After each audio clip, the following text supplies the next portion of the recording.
I'm Robert, and this time we're going to talk about this experiment that we could do, the first ever experiment in human artificial gravity in space.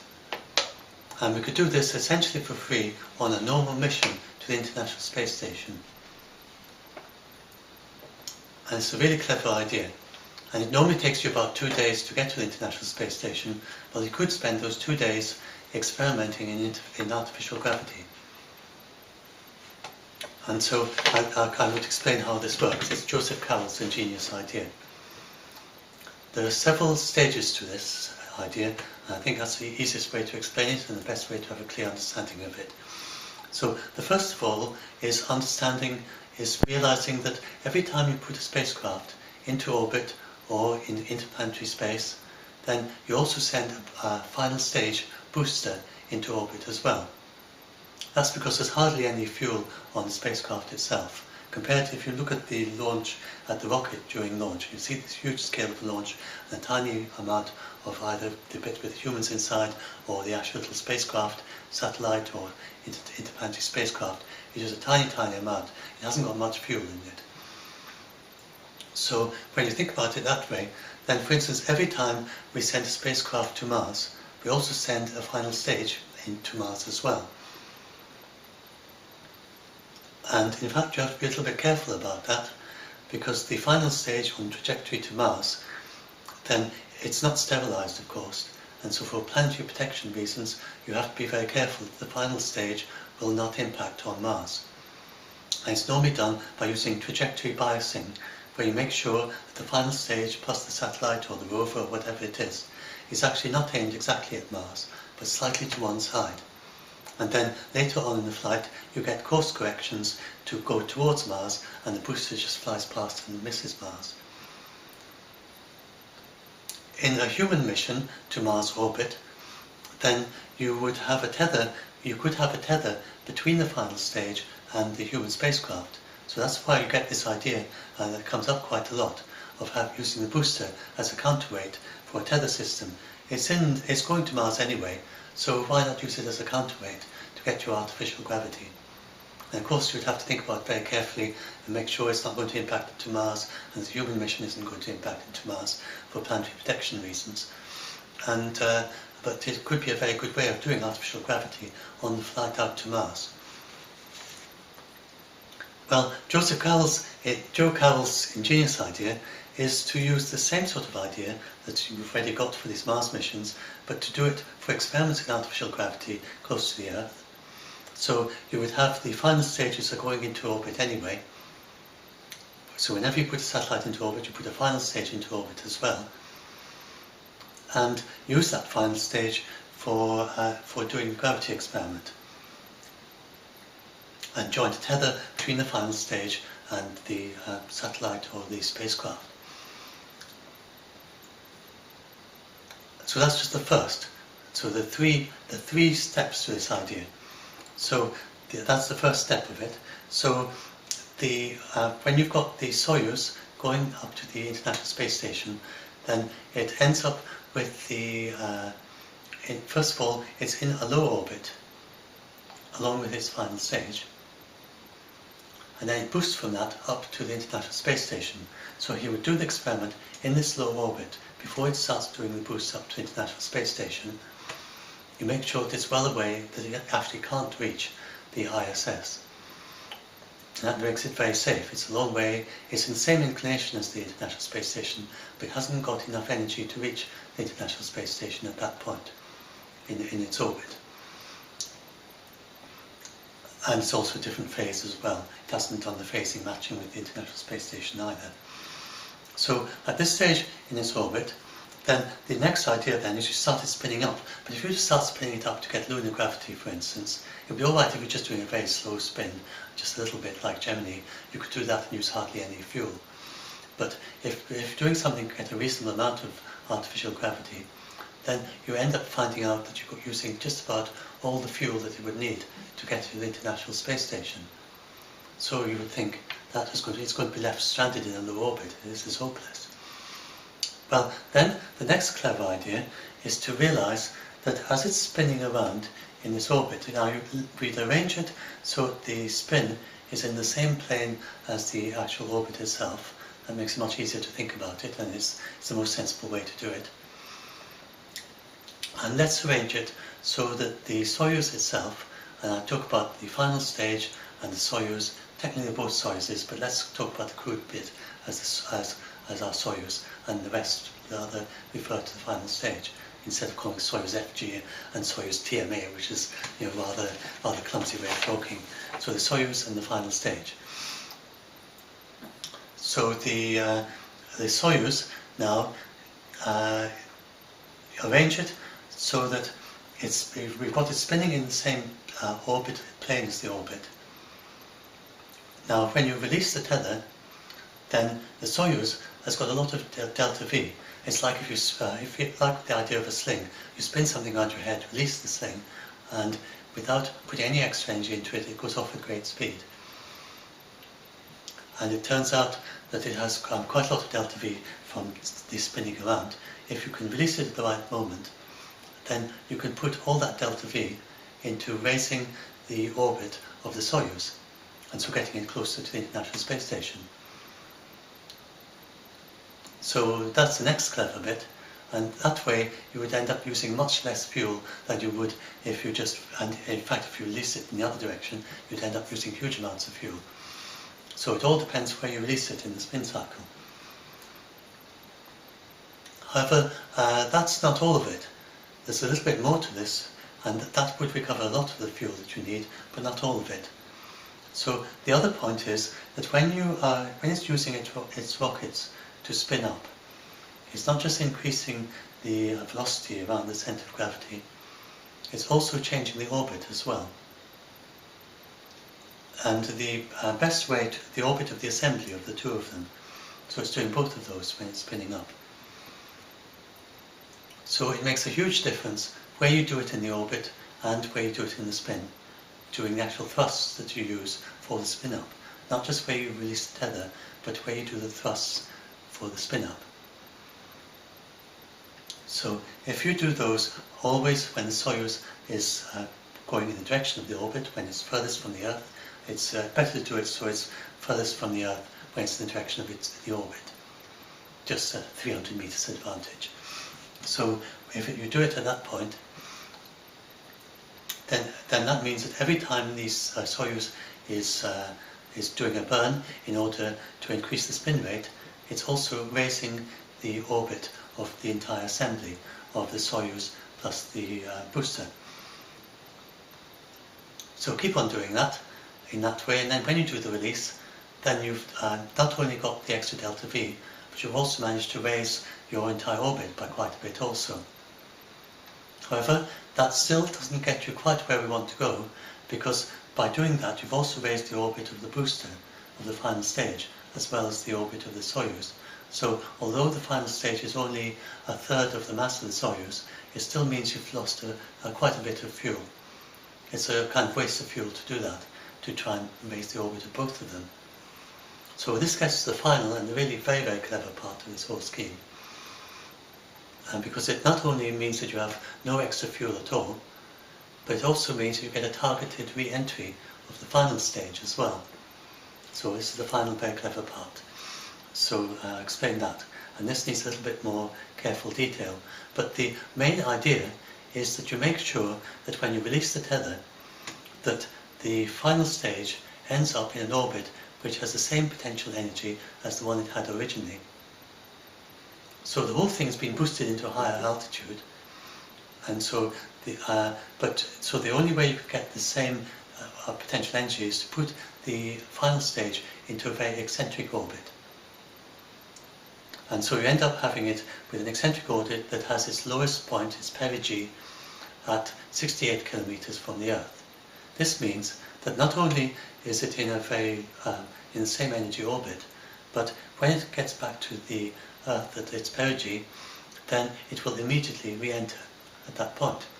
So you get a targeted re-entry on the very next orbit of the booster. So by choosing when to do that, with the Earth spinning underneath this experiment, the experiment is going around once every hour or so, and then the Earth is spinning once a day, and so choosing when in the day that you do this release, you can choose pretty much exactly where you want the final stage to end up.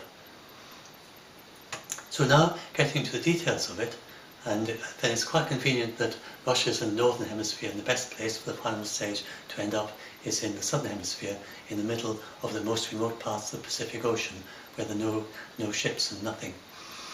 So the way you would do it is that it obviously starts off with the perigee above Russia, because that's when you did the main engine cutoff. So let's look at these actual figures that he gave me in the email. I've talked all of this over with Joe Carroll via emails, and he's explained it in detail. So he gave the example of an orbit in May 2012, a Soyuz visit to the International Space Station. And this orbit, it had the perigee above Russia of 193 kilometers, and it had its apogee in the southern hemisphere of 225 kilometers. Now, his idea is to do the boosting always at the apogee. So it matters very much where in the orbit you do the boosting. So if you do it always at the perigee, it would boost the apogee. If you did it in the middle, it would keep the middle part of the orbit at the same altitude. Basically, it keeps whatever bit of orbit you're at, it keeps that at the same altitude and boosts everything else. So you would do the boosting once every hour or so, hour and a bit. Every time you go around the Earth, you would boost when the Soyuz is moving in the direction of the orbit, and so you do 1 or 2 boosts each time it gets to the right part of the orbit, and when it's furthest away from the Earth. So you would do these boosts, and you would do them always at the apogee. So the apogee when in the southern part. The reasons for this will become clear as we go through with the rest of what he does. So he's doing it at that apogee, which is 225 kilometers, and that's over the southern part of the Earth. And so the effect of this is to increase the height of the perigee, which then gets higher and higher and higher. Eventually you end up a circular orbit, 225 kilometers, and then you keep boosting at the original apogee, which has now become the perigee. So the point closest, the southern part of the orbit, now changes from being furthest away to being actually the point that's closest to the Earth, still at 225 kilometers. And then the northern part, over Russia, that keeps on getting raised higher and higher until eventually, in this example, it would reach 353 kilometers. So that's the point then at which the experiment is in its final configuration, and it could stay like that for some days, for as long as you have supplies to be able to do it. And typically they would have supplies for a couple of days in the Soyuz at present. So you would stay there. And then finally, when it comes to release, and this is when it gets really clever, to explain how the next bit works. So it was at 353 kilometers above, now in the north, and 225 in the south, over the southern hemisphere. Then he does the release, which then boosts the,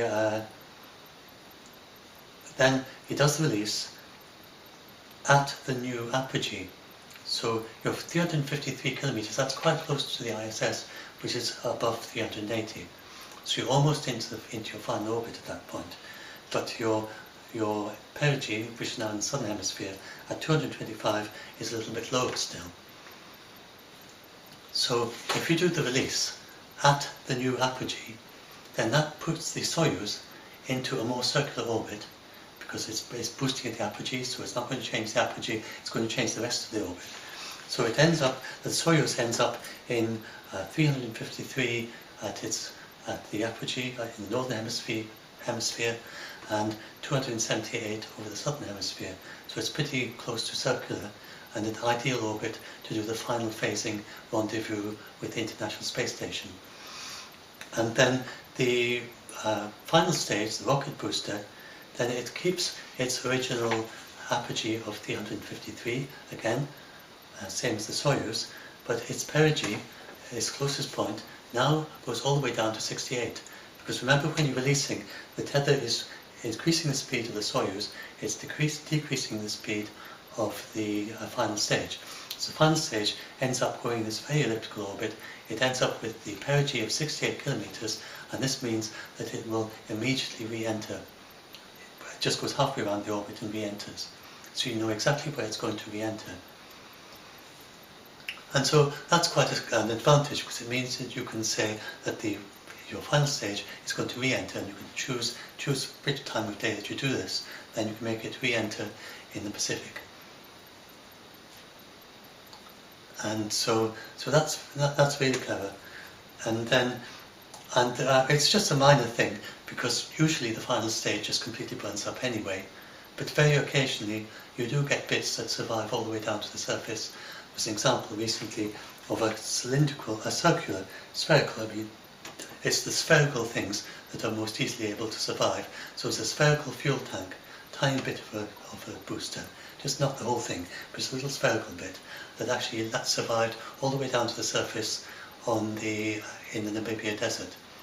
It wasn't a booster from a Soyuz, I don't think, but it was a booster from some rocket or other. It wasn't from a manned Soyuz anyway.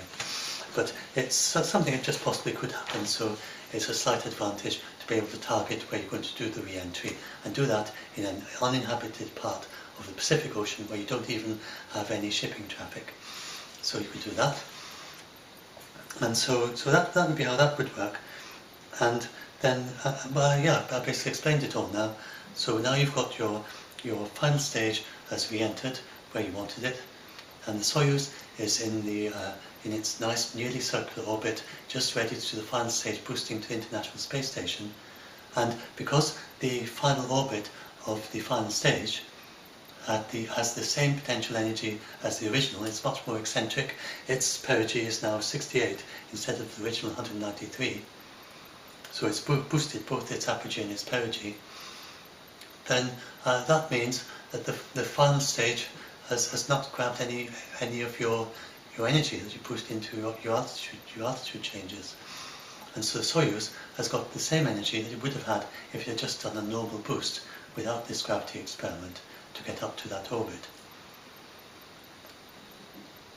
And so for that reason, it ends up that you're using hardly any fuel, and the actual details, the amount of fuel that you need, well, he worked it out as, he's got it somewhere here,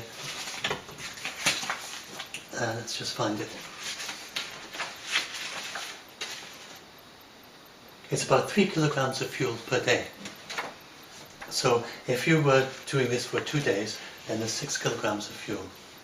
If you did it for 3 days, you'd have 9 kilograms of fuel that was needed. And this extra fuel is needed because of the drag. And that's another advantage of doing the boosting at apogee, because you end up having the closest point as being quite a bit higher at these 225 instead of 193. That's enough to make a bit of a difference to the drag. And so you've got the drag, and working out the drag of the cross-section of the tether, spinning tether plus the 2 habitats, it works out that you would need about 3 kilograms of fuel a day to just keep it in orbit to compensate for the extra drag, which is not very much at all compared with the total amount of fuel that you have. And then the actual mass, and compared with the mass of the astronauts, for instance, then the actual mass of the tether itself is about 20 kilograms. So you're talking about less than 30 kilograms extra mass that has to be taken into space to do this experiment. And this is an amount you would easily be able to find, given the significance of the experiment. I mean, it's a lot compared with, for instance, your astronaut's personal allowance or anything like that. But for a major experiment that you can do essentially for free, and having to add 30 kilograms to the mass that you take into orbit in the Soyuz, then it's really, that's why it's essentially for free. It's basically just the mass of the tether itself that you're having to pay for, plus a tiny amount for extra fuel. And now, just one extra little bit of details. Then there's the detail of what happens to the solar panels. So if you're going to be up there for a couple of days at a time, the very early Soyuz, they were on batteries, and the batteries would last for a couple of days. But nowadays, they're using solar panel. And they would have battery for backup, but it's just to kind of keep it through the night. So you're not wanting to want to rely on being on battery. I don't know. I've tried to find out how much battery power there is in the Soyuz, but I haven't been able to find the details. If anybody knows, it'd be interesting to know. But if you're limited to batteries, then it'll probably be quite a short experiment. So you want to have the solar arrays deployed, and probably would deploy the solar arrays first, because this is a vital part. You don't want a Soyuz without solar arrays. You can jettison the tether if necessary, and if this experiment doesn't work, if for some reason you have to jettison it, then so be it. But you must have the solar panels. So you would expand the solar panels first, and then you would have the tether. It would be connected to the final stage by folded up and lightly stitched together. So when they pull apart, then the stitches would be pulled apart just as they did with Gemini. And it would basically be like a car seatbelt kind of thick material, a kind of fabric material, very strong fabric material. And so that would gradually pull apart and the stitches would come apart. Now, one thing we want to be sure about is that the Soyuz, the actual deployed solar panels, are able to withstand the artificial gravity. And this is where I tried to find details and asked him. He doesn't know the actual details of how the solar panels are attached to the Soyuz. I tried to see if there's a photograph of them deploying it in Earth gravity. So if they did a test deployment in Earth gravity, then obviously the solar panels were easily strong enough. But I don't know if they did. And then, if necessary, well, in any case, you're probably going to have these solar panels radially, with directed towards the spin. This would reduce the bending moment. So it is actually just one of them is hanging outwards, and the other one is sort of balanced upwards, like that, towards the centre, or the centre of gravity of the whole thing. So you could arrange the tether so that's the equilibrium position, so the Soyuz is spinning around with its solar panels like that. And there's also some details to do with making sure you get enough sunlight on the solar panels.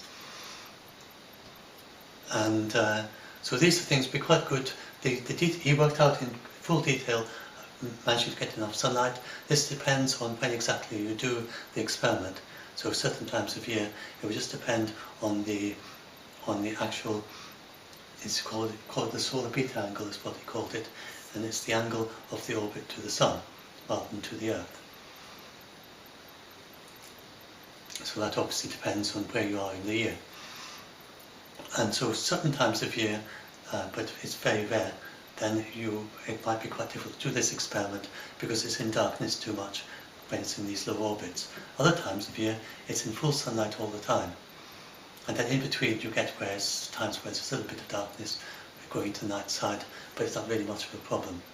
So anyway, that's all worked out. I've got that written out down there.